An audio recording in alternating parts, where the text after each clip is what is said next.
చాలా పాలిసీస్ వస్తున్నాయి.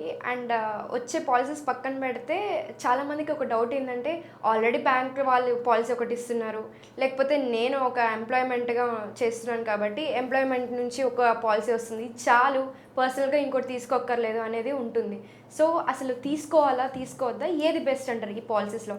Bank policy, employment policy and personal policy. ఈ మూడిట్లో ఏది బెస్ట్ అంటారు?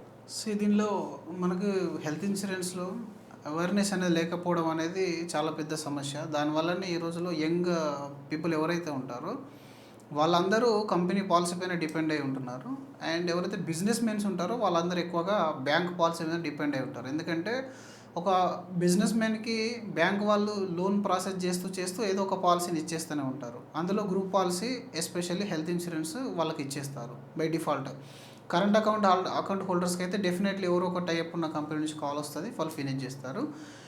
వెరీ ఫ్యూ పీపుల్ పర్సనల్గా హెల్త్ పాలసీ అనేది తీసుకుంటారు. యాక్చువల్గా పర్సనల్గా హెల్త్ పాలసీకి వీటికి ఉన్న డిఫరెన్స్ అనేది ఒకసారి మనం గమనిస్తే, ముందుగా పర్సనల్ హెల్త్ పాలసీ అనేది ఎందుకు తీసుకోవాలనేది ఒక డిస్కషన్ చేయాలి. మీకు ఈ రోజులలో హయ్యర్ సైడ్ హాస్పిటల్ బిల్స్ ఒకసారి మనం అబ్జర్వ్ చేస్తే లక్షల్లో అవుతున్నాయి. మన గ్రూప్ పాలసీ 5 లక్షలు 3 లక్షలు ఉంటుంది. అలాగే బ్యాంక్ పాలసీ కూడా సేమ్ 3 లక్షలు 5 లక్షలే ఉంటుంది. అక్కడ ఎంత తక్కువ ఉంటుందో ఆ తక్కువ పాలసీనే తీసుకునే ఛాన్స్ అనేది ఎక్కువ ఉంటుంది. వెరస్ మీ కంపెనీ పాలసీ విషయానికి వస్తే, అతనికి మీ ఫ్యామిలీ మీద ఏదో పెద్ద ప్రేమ ఉండి ఆ పాలసీ ఇవ్వట్లేదు. గవర్నమెంట్ రెగ్యులేషన్ కాబట్టి, ఎంప్లాయీస్ని కాపాడుకోవడం వాళ్ళ బాధ్యత కాబట్టి, చాలా వరకు స్టోర్స్లలో ఈవెన్ చిన్న చిన్న స్టోర్స్లో కూడా ఈఎస్ఐ అని ఉంటుంది. ఈఎస్ఐ తర్వాత కొంచెం అప్గ్రేడెడ్ సాలరీ ఉన్న వాళ్ళకి గ్రూప్ పాలసీ ఇస్తారు. ఒక విధంగా అసలు ఈఎస్ఐ అనేది బెనిఫిటెడ్ గ్రూప్ పాలసీ కంటే. అందులో లిమిటేషన్స్ అనేటివి ఉండవు. కానీ గ్రూప్ పాలసీలో మీకు రూమ్ రెంట్ రిస్ట్రిక్షన్స్ అనేటివి ఉంటాయి. అలాగే మీరు వర్క్ అనేది లైఫ్ టైం చేయరు కదా.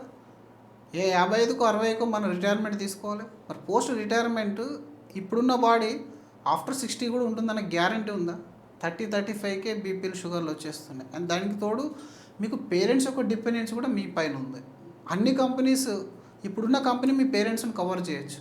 రేపు మీరు ప్రాజెక్ట్ చేంజ్ అయినా లేదా ఆ కంపెనీ చేంజ్ అయిపోయినా ఆ కొత్త కంపెనీకి 100% మీ అందరినీ కవర్ చేయాలని లేదు. రీసెంట్గా మనకు కస్టమర్ ఉండే, ఆయనకు 2018 నుంచి కంపెనీలో కవరేజ్ ఉంది. ఐటీలో వర్క్ చేస్తాడు. అయితే వాళ్ళ మదర్కి కంటిన్యూస్గా కిడ్నీ రిలేటెడ్ ట్రీట్మెంట్ చేయాల్సి వస్తుంది. బయట తీసుకోవాలనుకుంటే ప్రీమియం ఎక్కువ అయిపోద్దని అక్కడే కొంచెం ప్రీమియం కట్టేసి పేరెంట్స్ కోసం 7,000 8,000 కడితే వాళ్ళకు గ్రూప్ పాలసీ ఇచ్చారు. ఆయనకు 2 ఇయర్స్ తర్వాత శాలరీ హైక్ అవుతలేదని చెప్పేసి వేరే కంపెనీకి మూవ్ అయిపోయాడు. ఇప్పుడు వీళ్ళు ఏం చేశారనంటే, ఇమీడియట్ ఫ్యామిలీ మెంబర్కి 5 lakhs ఇచ్చారు కవరేజ్.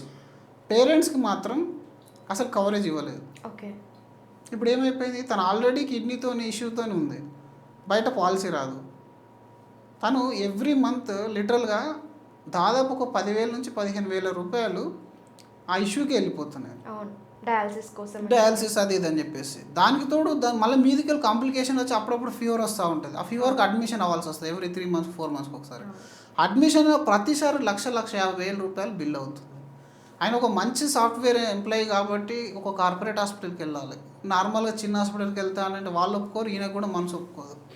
ఇప్పుడు చూడండి, ఒక చిన్న చేంజ్. అప్పుడు తను పర్సనల్ పాలసీ తీసుకొని ఉంటే ఆ కవరేజ్ అక్కడ వచ్చేది, కానీ ఇప్పుడు వాళ్ళకి రావట్లేదు. సేమ్ కేసు బ్యాంక్ పాలసీలో కూడా ఇంతే. వాళ్ళకు ఇన్సూరెన్స్ కంపెనీకి బ్యాంక్కి టైఅప్ ఉన్న రోజులు ఆ పాలసీ కంటిన్యూ అవుతుంది. వన్స్ ఆ పాలసీ ఎప్పుడైతే ఆ టైఅప్ అనేది పోతుందో అప్పుడు మీరు దీన్ని పర్సనల్గా రెన్యూ చేసుకోమని చెప్తారు. అప్పటిదాకా మీకు 80% 70% డిస్కౌంట్లో ఇచ్చిన లోయెస్ట్ ప్రీమియం కాస్త సడన్లీ 100%కి వెళ్ళిపోతుంది. చాలామంది ఇది ఎక్కువ ఉంది అని చెప్పేసి కట్టడం మానేస్తారు. బాలనగర్లో మనకు తెలిసిన కస్టమర్ ఒకరు ఉండే, వాళ్ళకి ఏదో ఫ్యాబ్రికేషన్ చిన్న స్టోర్ ఉంది, అంటే వాళ్ళు చేస్తారు ఫ్యాబ్రికేషన్. అయితే మేము వెళ్ళి కలిసినప్పుడు ఇదంతా మా బ్యాంక్ వాళ్ళు చూసుకుంటారని ఇంకా హెల్త్ పాలసీ మేము తీసుకోవడానికి వేస్ట్ ఆఫ్ మనీ అని చెప్పేసి దాన్ని డిస్కస్ చేశాడు. ఆఫ్టర్ కొన్ని సంవత్సరాల తర్వాత వాళ్ళు ఏం చేశారనంటే బ్యాంక్ పాలసీని రిన్యువల్ చేయలేదు. బ్యాంక్ పాలసీలో ప్రీమియం ఎక్కువ వచ్చిందని చెప్పేసి వాళ్ళు రిన్యువల్ చేయలేదు. ఆయనకు మెడికల్ ఇష్యూ రావడం వల్ల దాదాపు ఒక 18 లక్షల రూపాయల బిల్లు కట్టాల్సి వచ్చింది. ఇన్వెస్ట్మెంట్ మన దగ్గర ఉన్న ఇన్వెస్ట్మెంట్ మొత్తం విత్డ్రా చేసి కట్టుకున్నాడు. అప్పుడు బ్యాంకు వాళ్ళని వెళ్ళి తను అడిగినా సరే, సార్ మేము చాలాసార్లు రిమైండర్ మీకు చేస్తాం, మీరు కట్టలేదు, ఎందుకంటే మీకు ప్రీమియం ఎక్కువ వచ్చిందని ఏదో అని చెప్పేసి మీరు వదిలేశారు అని. బ్యాంక్ పాలసీ మీద డిపెండ్ అయ్యి ఉంటే ఏమవుతుందని అంటే అన్నిసార్లు మీకు ఆ ఇంట్రెస్ట్ అనేది క్రియేట్ కాదు. రెండోది బ్యాంక్ అనేది ఎలాంటి కాల్ తీసుకోదు మీరు చేశారా రెన్యువల్ చేయలేదా అని చెప్పేసి. వేరే ఏదైనా పర్సనల్ పాలసీలో మీకు ప్రాపర్ టైంకి రిమైండర్స్ వస్తాయి అండ్ మోర్ ఓవర్ కవరేజ్ అనేది ఉంటుంది చూడాలి. 18-19 లక్షల కవరేజ్ బ్యాంక్ పాలసీ ఇవ్వదు ఇప్పుడు కూడా. మనం 70-80 lakh రూపీస్ ఈ రోజుల్లో మీరు చిన్న చిన్న పిల్లలకు కూడా లివర్కి సంబంధించిన ఇష్యూస్ వస్తున్నాయి అండ్ గట్ సంబంధించిన ఇష్యూలు వస్తే ఒక్కొక్కరికి 20 లక్షలు 30 లక్షలు యాజ్ యూజువల్ నార్మల్గా అయిపోతుంది బిల్. మరి 20 లక్షలు ఇచ్చే గ్రూప్ పాలసీ ఎక్కడుంది, 20 లక్షలు ఇచ్చే బ్యాంక్ పాలసీ ఎక్కడుంది? చాలా రేర్ కేసెస్. కాబట్టి మీరు ఒకటి కంపెనీ చేంజ్ అయినా మీ దగ్గర కవరేజ్ ఉండదు, సడన్లీ మీ జాబ్ పోయినా ఉండదు. చాలామంది ఈ రోజులలో ఏ టెక్నాలజీ ఇది రాకముందు కూడా చాలామంది సడన్లీ జాబులు పోయిన తర్వాత జాబ్ ఒకటే పోలేదు, ఇక్కడ జాబ్తో పాటు నీ కవరేజ్ కూడా పోయింది. ఒకటి నీ దగ్గర ఆల్రెడీ డబ్బు లేదు, ఇన్కమ్ అయిపోయింది, హెల్త్ కూడా బాగాలేదు, హెల్త్ ఇంకొక జాబ్ తెచ్చుకోవడానికి కూడా ఇంకొక జాబ్ తెచ్చుకోవడానికి నీ హెల్త్ సపోర్ట్ చేసినప్పటికీ ఇన్కమ్ అయిపోయింది కాబట్టి అప్పుడు నువ్వు కొనలేవు. అంటే ఒక సైడ్ ఇన్కమ్ అయిపోయింది, ఇంకో సైడ్ మెడికల్ ఇష్యూ కానీ వచ్చింది అనుకో డెఫినెట్గా 80% ఆఫ్ ద కేసెస్లో ఫైనాన్షియల్ ఇష్యూ వస్తే హెల్త్ ఇష్యూ వస్తుంది.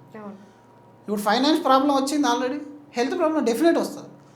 కాబట్టి పర్సనల్ పాలసీ అయితే మీరు ₹1,00,00,000 దాకా కవరేజ్ తీసుకోవచ్చు. అదేదో ₹1,00,00,000 కోట్లు పెట్టి కొనాల్సిన అవసరం కూడా ఉండదు. హార్డ్లీ 20-30,000 రూపీస్ యంగ్ పీపుల్ అయితే. ₹1,00,00,000 అంటే మీరు అర్థం చేసుకోండి. మీరు ఈ గచ్చిబౌలిలో ఏ హాస్పిటల్కి వెళ్ళిపోయినా అసలు భయం ఉంటుందా మీకు? ఆ ధైర్యం ఏది ఇవ్వగలుగుతుంది? లైఫ్లో అన్నిటికంటే పెద్ద సమస్యనే హెల్త్ కదా. ఆరోగ్యమే మహాభాగ్యం అని చెప్పి సూక్తులు వింటే సరిపోదు. ఆరోగ్యాన్ని ఎలా కాపాడుకోవాలి? ఒకటి, మనం ఫుడ్ కంట్రోల్ చేయలేం. మీరు ఎంత మంచి ఫుడ్ తిన్నా అందులో కెమికల్ ఉంటుంది. మీరు యాక్సిడెంట్స్ నివారించలేరు, మీకు చెప్పి రావు. అన్ని విధాలుగా డ్యామేజ్ అనేది జరుగుతూనే ఉంది. ఎక్సర్సైజ్ మనతో అయ్యే పని కాదు, నైట్ డ్యూటీ చేసేటోళ్ళకి అయితే ఆ స్కోపే లేదు. ఇలాంటప్పుడు మీరు కాపాడుకోవడం అనేది మీ చేతిలో ఉంది, అది ఓన్లీ హెల్త్ ఇన్సూరెన్స్ ద్వారానే అవుతుంది. దాన్ని మీరు కంపెనీకి నేనే వర్క్ చేస్తున్నా 12 గంటలు ఆయన చూసుకుంటాడని వదిలేస్తే రేపు పొద్దున క్రిటికల్ సిచ్యువేషన్ వస్తే ఆల్మోస్ట్ టీసీఎస్ ఎంప్లాయీ కూడా ఒక ఆయనకి కోవిడ్ టైంలో తనకి 20 లక్షల దాకా కవరేజ్ ఉందని చెప్పేసి తీసుకోలేడు. తర్వాత కోవిడ్లో అది లంగ్ ఇష్యూ కాస్త క్యాన్సర్గా మారింది. అప్పుడు కూడా జాబు పోయింది నెక్స్ట్ ఇయర్. ఆ తర్వాత ఇప్పుడు ఈ క్యాన్సర్ ట్రీట్మెంట్ చేయించాలి. ఈ బ్రదర్ సిస్టర్స్ని మదర్ ఫాదర్ని మీరు అసలు హెల్ప్ తీసుకునే సమస్యనేనా ఇది? ఫ్యామిలీస్ అన్నీ వెళ్ళిపోతాయి అన్నమాట. అందుకని పర్సనల్ పాలసీ అనేది ఎప్పుడు సజెస్టబుల్. హార్డ్లీ మీ యాన్యువల్ ఇన్కంలో ఒక 8-10% లైఫ్ అండ్ హెల్త్ ఇన్సూరెన్స్కి మీరు పక్కన పెట్టేస్తే మిగిలిన 90-95% ఆఫ్ ద ఇన్కమ్ ఏదైతే ఉంటుందో అది సేఫ్గా ఉంటుంది. అది మీరు మర్చిపోయారనుకోండి, మీరు ఎన్ని రకాలుగా ఆస్తులు కూడా పెట్టినా ఏదో రోజు అది ఒక రిస్క్లో పడిపోతుంది. కాబట్టి పర్సనల్ హెల్త్ పాలసీ అనేది highly suggestible and recommended. And అది కూడా మీకు ఆరోగ్యం ఉన్నప్పుడే వస్తుంది. ఆరోగ్యం ఒక్కసారి మనకు నార్మల్గా లేదు మన బాడీ అంటే మీకు ఇవ్వరు, ఎందుకంటే అది ఒక బిజినెస్. ఆరోగ్యంగా ఉన్న వాళ్ళకి తీసుకొని అదేమైనా సమస్య వస్తే సెటిల్ చేసే బిజినెస్. దానికి ఆరోగ్యవంతులే కావాలి. చిన్న ఇష్యూస్ రాకముందే మనం తీసి పెట్టుకుంటే. చాలా మందికి లేడీస్ ప్రాబ్లమ్స్ ఉంటాయి, పీసీఓడి ప్రాబ్లమ్స్ అని చెప్పి వాటి నుంచి సర్జరీస్ చేసే కూడా ఉంటాయి కొన్ని ప్రాబ్లమ్స్ అయితే. సో అలాంటి వాటికి కూడా హెల్త్ ఇన్సూరెన్స్ అనేది తీసుకుంటే యూజ్ అవుతుంది అంటారా? ఇది ఒక క్వశ్చన్ ఉంటుంది. 100% నాట్ ఓన్లీ లేడీస్, ఈవెన్ జెంట్స్లో అయినా లేడీస్లో అయినా కామన్గా వచ్చే ఇష్యూస్కి కొన్ని వెయిటింగ్ పీరియడ్స్ ఉంటాయి. మీరు చెప్పినట్టుగా గైనిక్ ఇష్యూస్కి ఫస్ట్ 2 years వెయిటింగ్ పీరియడ్ ఉంటుంది. ఓకే, మొదటి సంవత్సరంలో కవర్ కావు, 2వ సంవత్సరంలో కవర్ కాదు, 3వ సంవత్సరంలో కవర్ అయిపోతాయి. అలాగే ఈ రోజుల్లో సైకియాట్రిక్ ట్రీట్మెంట్స్ కూడా ఎక్కువ అయిపోతున్నాయి బికాస్ ఆఫ్ ద స్ట్రెస్. అలాంటివి కూడా కొన్ని వెయిటింగ్ పీరియడ్స్ ఉంటాయి. ముందుగానే తీసి పెట్టుకోవడం వల్ల ఈవెన్ అది క్యాన్సర్గా మారినా సరే, చాలామందికి గర్భాశయ క్యాన్సర్ అనేది ముందుగా ఫస్ట్ పీసీఓడి సమస్య లాగా ఉండి దాన్ని కొంచెం నెగ్లెక్ట్ చేసినా లేదా ఆటోమేటిక్గా ఒక్కొక్కసారి అది క్యాన్సర్ లాగా మారిపోయే ఛాన్స్ ఎక్కువ ఉంటుంది. ఇప్పుడు అది క్యాన్సర్ లాగా మారింది అనుకోండి, మీరు జబ్బు కోసం ఏడవాలా, డబ్బు కోసం ఏడవాలి? అందరు డబ్బు కోసం ఏడుస్తారు, ఎందుకంటే జబ్బు కోసం ఏడ్చినా డబ్బు లేదు కాబట్టి. ట్రీట్మెంట్ అవైలబుల్ ఉంది.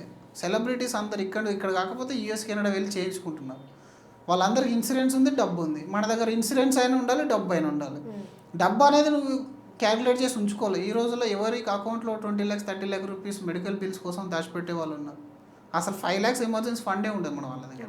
ఒక 6 నెలలు జాబ్ పోయిందంటే బతకలేరు అందరూ. అలాంటి టైంలో హెల్త్ ఇన్సూరెన్స్ కనుక ఉన్నట్టుంటే అట్లీస్ట్ మీకు ఆ సేఫ్టీ నెట్ అనేది ఉంటుంది. ఒకవేళ నెగటివ్ సైడ్ ఆలోచించిన మీరు 20-30 వేల రూపాయలు కడుతున్నారు, 30,000 20 సంవత్సరాలు కడితే 6 లక్షలు అవుతుంది. 6 లక్షల వల్ల మీరు బ్యాంక్రప్ట్ ఏం కాదు లైఫ్ మొత్తం. మీకు ఏం కాకపోతే యూఆర్ ఆల్రెడీ బ్లెస్డ్ కదా. కానీ మీ నలుగురు ఫ్యామిలీ 6 ఫ్యామిలీలో ఏ ఒక్కరు అడ్మిట్ అయినా 6 లక్షలు 1 డేలో మీకు రికవర్ అయిపోతాయి. అంటే 1 ఇన్సిడెంట్లో రికవర్ అయిపోతాయి.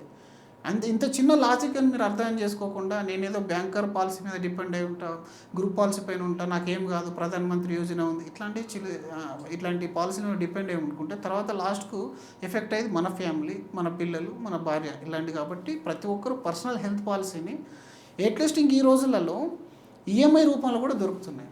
అట్లీస్ట్ మీకు డబ్బు పెట్టడం ఒకేసారి అవ్వకుంటే మీరు ఈఎంఐలో అయినా వెళ్ళి తీసుకునే ప్రయత్నం అనేది చేయాలి తప్ప హెల్త్ ఇన్సూరెన్స్కి అసలు ఆప్షన్ అనేది లేదు, వేరే ఆల్టర్నేట్ లేదు. మీకు ఇన్వెస్ట్మెంట్లో మీరు గోల్డ్ కొంటారు, రియల్ ఎస్టేట్ కొంటారు, మ్యూచువల్ ఫండ్ పెడతారు, స్టాక్స్ కొంటారు, అంటే రకరకాల ఇన్వెస్ట్మెంట్ ఆప్షన్స్ ఉన్నాయి. మీరు జాబ్ చేయాలన్నా, బిజినెస్ చేయాలన్నా మీకు రకరకాల ఆక్యుపేషన్స్ ఉన్నాయి. కానీ ఆరోగ్యానికి ఆల్టర్నేట్ అనేది లేనే లేదు. ఒకసారి ఆరోగ్యం కాపాడుకోవడమా, పోగొట్టుకోవడమా, రెండే ఉంటాయి. కాబట్టి ఆల్టర్నేట్ దాని మీద రిస్క్ చేయొద్దు. దీనికి అసలు ఆప్షన్ లేదు. హెల్త్ ఇన్సూరెన్స్ అనేది ప్రతి ఒక్కరు తీసి పెట్టుకోవాలి. దట్టు పుట్టిన పిల్లల దగ్గర నుంచి ఈవెన్ ముసలి వాళ్ళ దగ్గర, ఇంట్లో ఎంతమంది మీ పైన డిపెండ్ అయి ఉంటారో అందరికి కవరేజ్ ఉండాలి.